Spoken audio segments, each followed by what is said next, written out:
He set a trap for a girl he thought was stealing from him. What he caught instead, he wasn't ready for. Richard Calloway had not cried in 11 years. Not when his company almost collapsed. Not when his marriage fell apart. Not even at his own mother's funeral. When everyone around him was sobbing and he just stood there, dry-eyed, hands in his pockets, wondering why he felt nothing.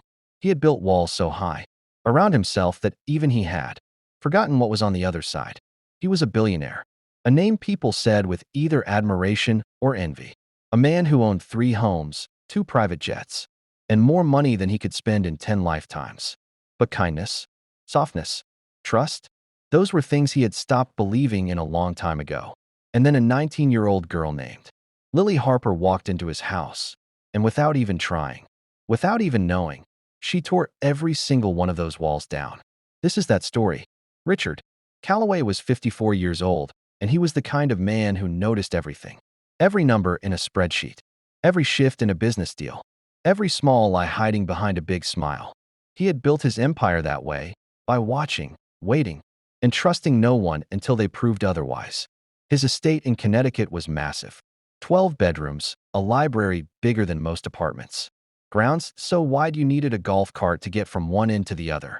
He had a full staff, gardeners, a chef, security, and a rotating team of housekeepers.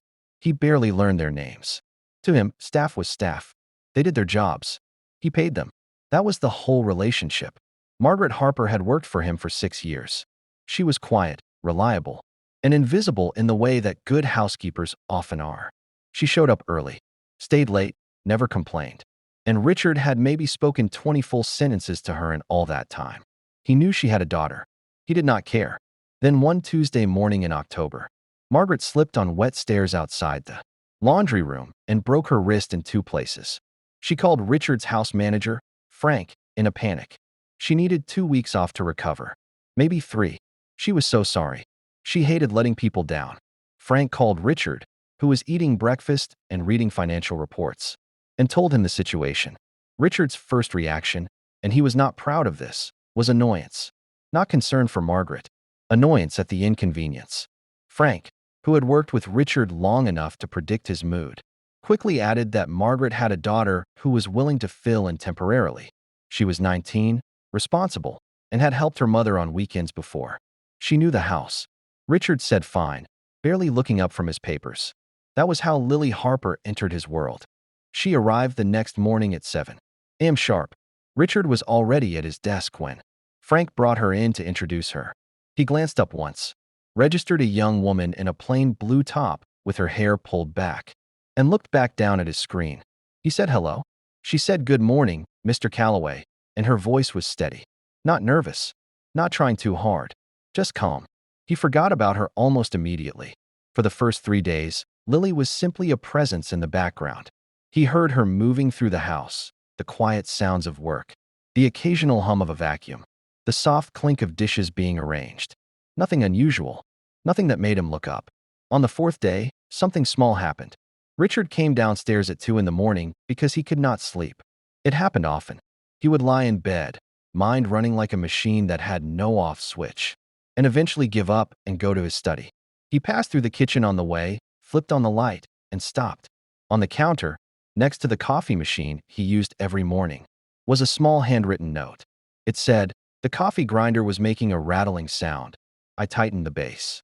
Should be quieter now. Also restocked your dark roast." L. Richard stared at that note for a long moment. Nobody had ever left him a note like that. His staff did their jobs. They did not notice his small habits and quietly fixed things without being asked. He set the note down, made himself a cup of coffee, and went to his study. But something about that small piece of paper stayed with him. He started paying attention. Over the next several days, he noticed things. Little things. Things he told himself did not matter, but somehow kept adding up. Lily had rearranged the books in his library, not randomly, but by subject and then by author. The same system he used mentally, but had never implemented because he never asked anyone to. He had no idea how she knew. She left fresh water and a small bowl of nuts on his desk every afternoon at exactly the time. He usually got up to stretch, which meant she had watched his routine and adjusted around it, without ever being told to. When his regular Chef was off on weekends, and Richard usually ate cold leftovers alone at the kitchen counter. Lily left simple meals in the fridge with small sticky notes describing what was in each container and how to heat it. Nothing fancy. Soup, rice, grilled chicken, the kind of food that felt like someone actually thought about whether you were hungry. None of this was in her job description. None of it was asked for. She just did it, quietly, without drawing attention to it, without ever mentioning it to him. Richard Calloway, a man who had spent decades learning to read people's motives, did not know what to make of her, and that made him suspicious. Here is where Richard made his mistake, the mistake that would change everything. He decided she must want something. In his world, nobody did anything for free. Kindness always had a price tag. Generosity was always a setup for something. He had seen it 100 times. Employees who were warm and attentive right up until they asked for a raise, a favor, a reference. People who smiled at you because they needed something from you. Lily was too good, too thoughtful, too consistent. It made him uncomfortable in a way he could not explain. So instead of sitting with that discomfort, he reached for the only explanation that felt safe to him. She was working towards something. She was playing a long game. He started watching her more carefully. He checked the inventory logs. Nothing was missing. He reviewed the security footage from common areas. Nothing unusual. But the suspicion had already taken root. And once Richard Calloway started looking for something, he did not stop until he found it. So he made a decision that, looking back, he would be ashamed of for the rest of his life. He decided to test her. He left his study door open one afternoon and positioned himself on the couch inside. Eyes closed, breathing slow and even. On the desk, clearly visible, was his wallet, thick, loaded, left there as if he had simply forgotten it. Next to it, a small envelope, with $200 in cash that he had, marked with a tiny ink dot on each bill. He was, to any observer, completely asleep. He heard her footsteps in the hallway, the soft sound of her cleaning the room across the hall. Then silence. Then, slowly, the sound of her stepping into his study doorway. He kept his breathing even, steady, eyes shut. He heard her pause. And then, not what he expected. She did not come toward the desk. She did not touch the wallet. She did not take anything. Instead, he heard the softest sound, the quiet rustle of fabric, and then something was gently placed over him. He opened his eyes the smallest amount, just enough to see through his lashes. Lily had taken the throw blanket from the arm of the chair near the door and laid it carefully over him.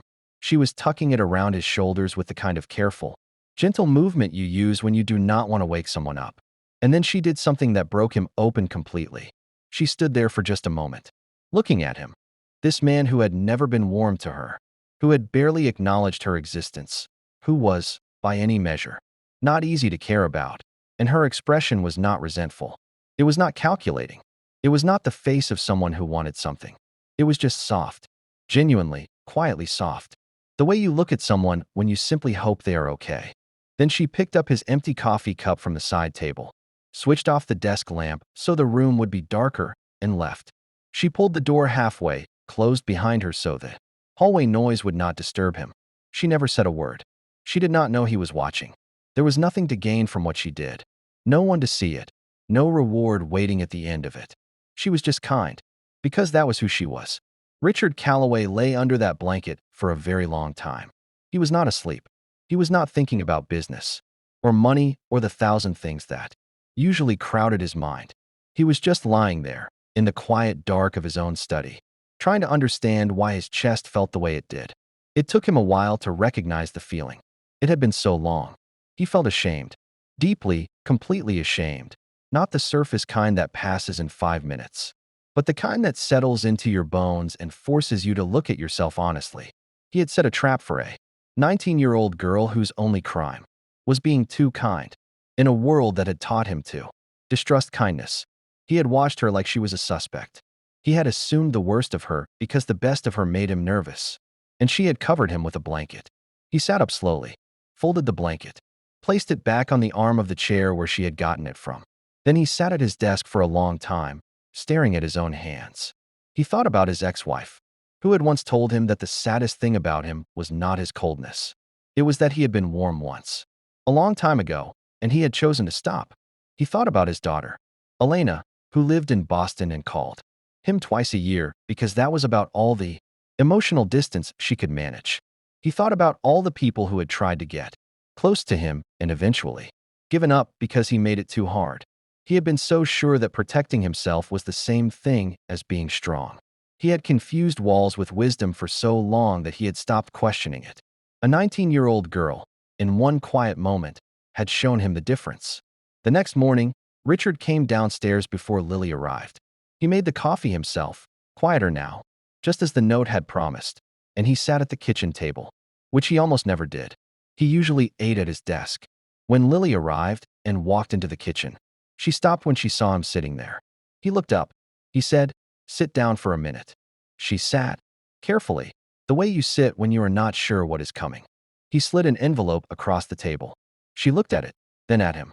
He said, "That's 3 months of your mother's salary, paid in full, while she recovers. And there's a note in there from my doctor. He's one of the best orthopedic specialists in the state. Your mother's appointment is already scheduled." Lily stared at the envelope. He said, "You didn't ask for any of this. That's exactly why you're getting it." She looked up at him, and her eyes were full, not spilling over, just full. The way eyes get when something hits the part of you that you keep quiet. She said, "Mr. Calloway, we don't need." He stopped her, not unkindly. He said, "I know you don't need it. That's not the point." He paused. Then he said something he had not said to anyone in a very long time. Maybe ever, in quite this way. He said, "I've spent a lot of years thinking that people only do good things when they want something back. You prove me wrong. I'm not used to being wrong. But I think, this time, I needed to be." Lily was quiet for a moment. Then she said, simply, "My mom always told me, you treat people well because it's right, not because someone's watching." Richard nodded slowly. He looked down at his coffee cup. He said, quietly, almost to himself, "She raised you well." He did not cry at the table. He held it together until she thanked him and went to start her work. And he went back upstairs. And he stood at the window of his bedroom looking out at the gray October morning. And then, for the first time in 11 years, Richard Calloway cried. Not from sadness, not from loss, from something cracking open inside him that had been shut for so long he had forgotten the feeling of it being open.